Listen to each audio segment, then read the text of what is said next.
Olá, eu vou falar um pouco sobre os argumentos contra e a favor da corrente escatológica chamada pré-milenismo e pré-milenismo dispensacionalista, sobre escatologia, sobre o milênio, o julgamento, etc.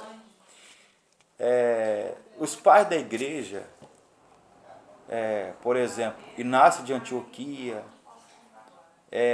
Irineu, Justino Marte, Lactâncio, Efrem Ossírio, o próprio Agostinho de Hipona, do quarto século, que antes era pré-milenista, se tornou amilenista, por exemplo, alegorizar ou interpretar de modo alegórico, simbólico e figurativo as escrituras, sobretudo os evangelhos, as cartas de Paulo e o Apocalipse, que já é um livro cabalístico, já é uma carta do Novo Testamento muito simbólica, com linguagem metafísica, metafóricas, simbólicas,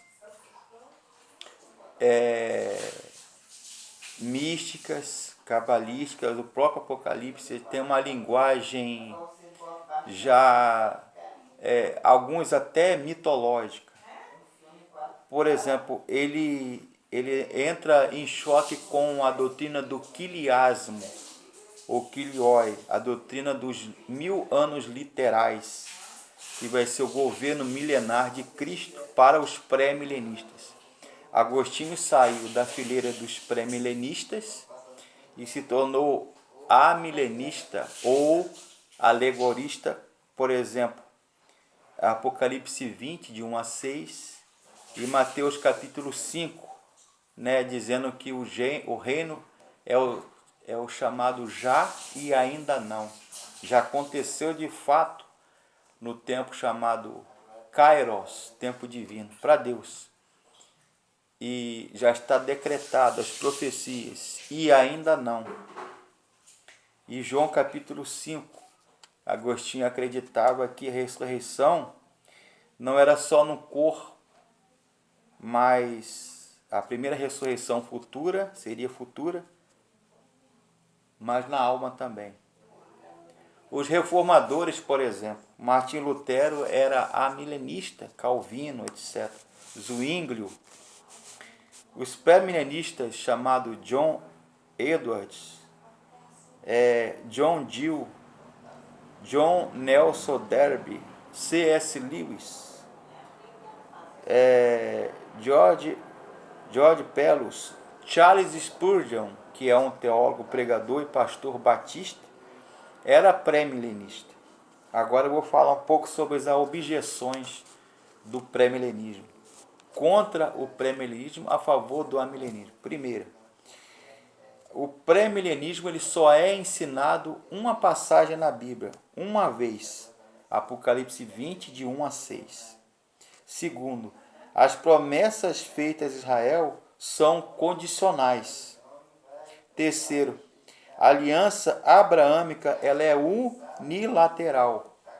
Por exemplo, Hebreus 6, 13, 14, versículo 17 a 18. Quarto, a terra na época, segundo as heranças da terra, foram dadas na época de Josué. Quinto, as promessas de Israel, para Israel, no Novo Testamento, se cumprem na igreja. Sétimo argumento contra o pré-milenismo e o dispensacionalismo. Jesus disse que o reino dele não era deste mundo. João 18, versos 36 a 37.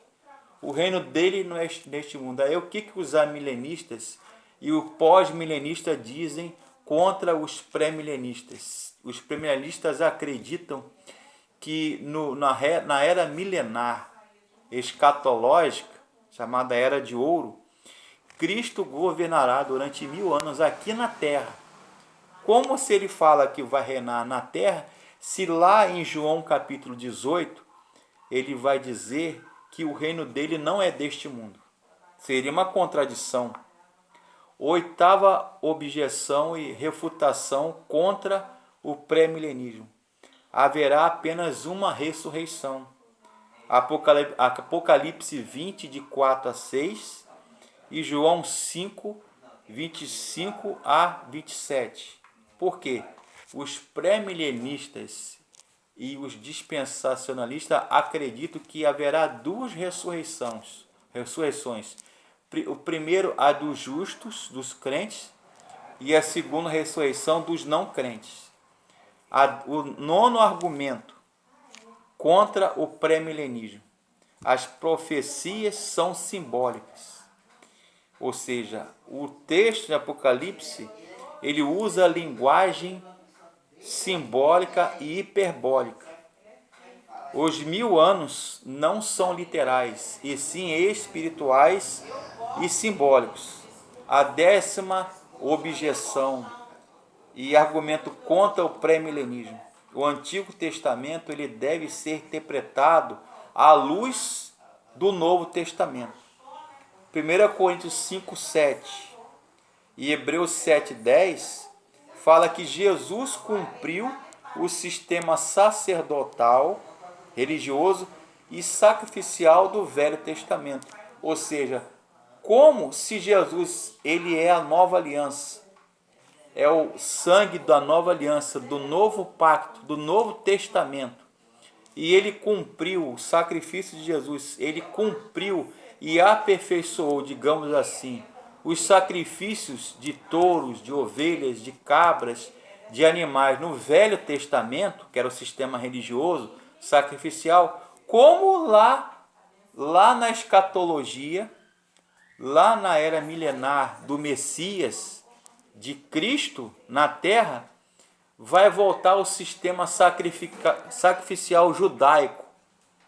A gente vai voltar, em vez de levar oferta e dízimos na igreja, a gente vai levar cabritos, carneiros, touros, ovelhas, enfim, bois, para serem sacrificados, se Jesus é o próprio sacrifício completo e perfeito. Então, o 10º e o 11º, os dois últimos argumentos contra o pré-milenismo, eles são muito fortes, contundentes. Como existe contradição entre uma coisa e outra? Se Jesus já cumpriu o sacrifício de Deus, como que lá na frente, no milênio, né, Jesus vai voltar a aceitar os sacrifícios? Então o sacrifício de Jesus não valeu de nada, a morte dele da cruz ficou nula. 11º e último argumento contra o pré-milenismo. Interpretar literalmente Ezequiel 40 até 48 contradiz Hebreus 8:10. Eu vou repetir. Interpretar de modo literal, né, ipsis literis, ao pé da letra, o texto de Ezequiel 40 até 48 contradiz o texto de Hebreus 8:10. E há uma regra na hermenêutica clara, na teologia bíblica. A Bíblia não entra em contradição com ela mesma. A Bíblia explica a própria Bíblia. Isso aí é uma regra. O período messiânico. O sistema sacrificial será restaurado, segundo Ezequiel 40, até o capítulo 48. Mas Hebreus 8:10 e Hebreus 10, de 14 a 18, vai dizer que Jesus é o sacrifício superior, eterno, perfeito. Eu vou ler esse texto aqui na íntegra. Hebreus 10 até 14 e versículo 18 a 26. Terminando aqui o áudio e o vídeo.